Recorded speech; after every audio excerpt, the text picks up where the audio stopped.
Hello friends, welcome to Siddhu's kitchen. आज आपण उपासाचे patties करणार आहे। तर त्यासाठी लागणारं साहित्य हे मी साबुदाण्याचं पीठ करून घेतलेलं आहे मिक्सरच्या भांड्यात। बटाटा घेतला आहे, उकडून घेतलेला बटाटा। आता हे बटाटा आणि साबुदाण्याचं पीठ हे मळून घ्यायचं आहे। आता ह्याच्यासाठी जे आता आपण सारण भरणार आहे तर ते सारणाचं साहित्य बघूया। हे ओलं खोबरं। आता ओलं खोबरं मी असं कच्चंच घेतलेलं आहे। जर थोडंसं परतवून घ्यायचं असेल तर घेऊ शकता। मी हे कच्चंच घेतले, कच्चंही छान लागते। त्यानंतर एक कोथिंबीर ह्याच्यामध्ये टाकण्यासाठी। त्यानंतर हे मीठ आहे, लिंबू, थोडेसे जिरे, साखर आणि हिरवी मिरची। आता उपासच आहे त्यामुळे कोथिंबीर जर तुम्हाला टाकायची नसेल तर नका टाकू। आता आज मी रविवारी हे करते, माझा काही उपास नाही आहे। मी आज हे खाणार आहे म्हणून मी कोथिंबीर टाकणार आहे चवीसाठी। तुम्ही नका टाकू तुम्हाला जर चालत नसेल उपासाला तर। आता हे सारण करून घेऊया। तर ह्याच्यामध्ये मीठ टाकते आधी, मीठ थोडंसं, थोडेसे जिरे, त्यानंतर हिरवी मिरची, थोडीशी साखर, पिठी साखर टाकली तरी चालेल, कोथिंबीर।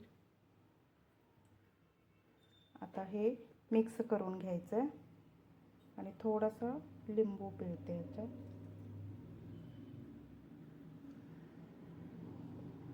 आता हे मिक्स करून घ्यायचं आहे। मग हे सारण आपलं तयार झालं। आता पुढची कृती बघूया। आता हा उकडलेला बटाटा मी खिसून घेतलाय। आता ह्याच्यामध्ये हे साबुदाण्याचं पीठ टाकायचं आहे। आता हे थोडंसं असं अंदाज घेत घेत टाकायचं आणि याला व्यवस्थित असं मळून घ्यायचं आहे। अजून थोडंसं घेते। आता ह्याच्यात मीठ टाकते थोडंसं, मीठ टाकलं ह्याच्यात।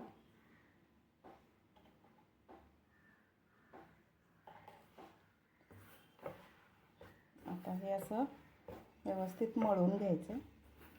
आता ह्या मिश्रणाला असं काही प्रमाण असं नाही, आपण अंदाज घेत घेतच हे करायचं। याची पारी झाली पाहिजे व्यवस्थित।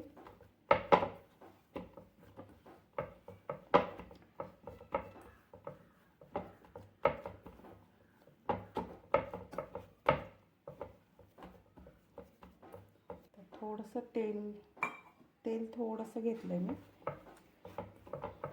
हाताला तेल लावून घेतलं।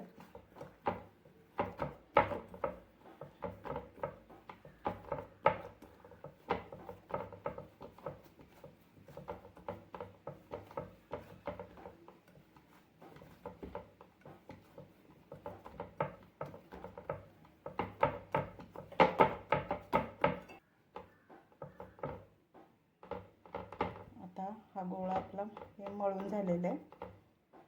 आता ह्याची पारी वळता येते का बघूया।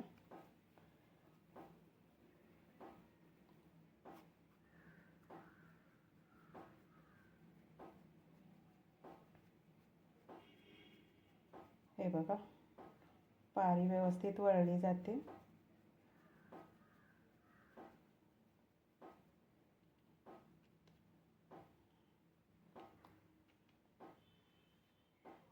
आता अशा मी पाऱ्या करून घेते। आता ही पारी करून घेऊया।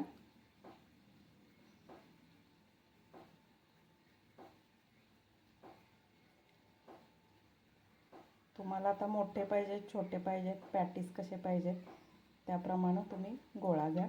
मी आता इथे छोटे छोटेच करणार आहे।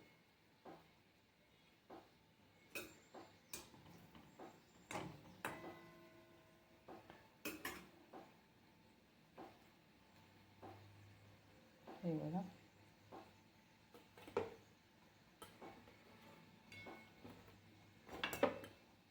सारण भरायचं।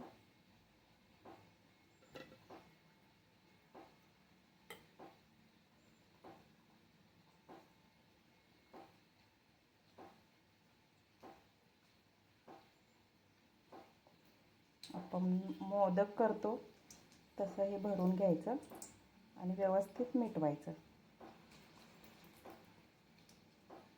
तेलामध्ये फुटलं नाही पाहिजे.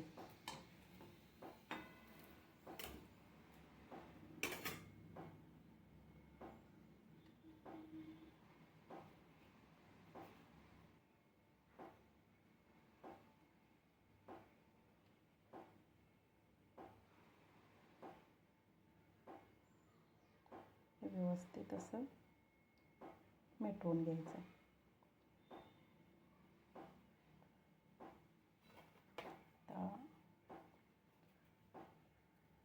अजून एक करून दाखवते.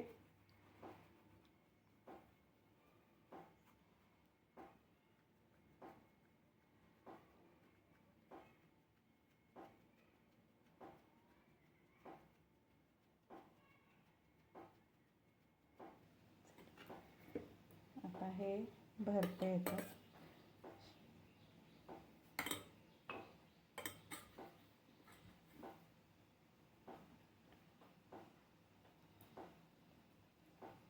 हे व्यवस्थित बंद असं करून घेतलं की ह्याचं जे सारण आहे ते तेलामध्ये सुटणार नाही. याचं अगदी व्यवस्थित बंद करून घ्यायचं.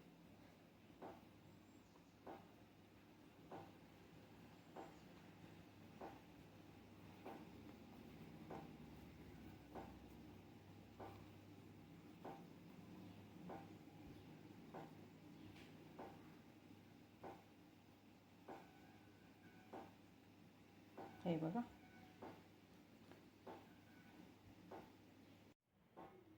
आता तेल तापत ठेवलेलं आहे, तेल तापलेलं आहे. आता हे पॅटीस आपण तळून घेऊया.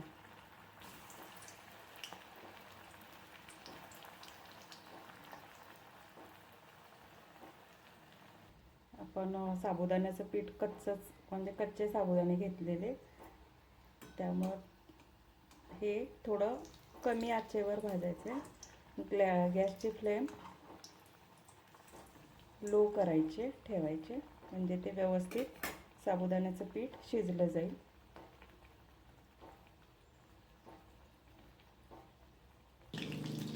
ही रेसिपी माझ्या आईनं मला शिकवली. आईकडून मी ही रेसिपी शिकले. आम्ही लहान असताना आई करायची.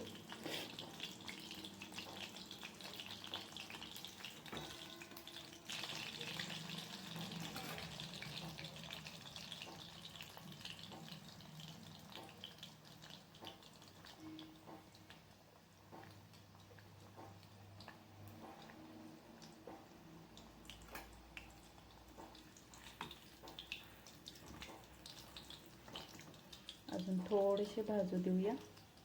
थोडासा लालसर कलर येऊ दे, मग काढून घेऊया. असे गोल्डन कलरवर हे तळून घ्यायचे.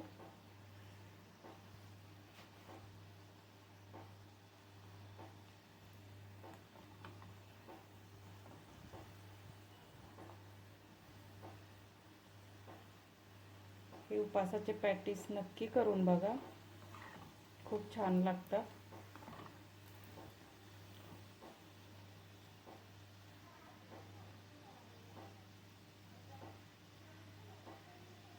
रेसिपी आवडल्यास लाईक सबस्क्राईब करा.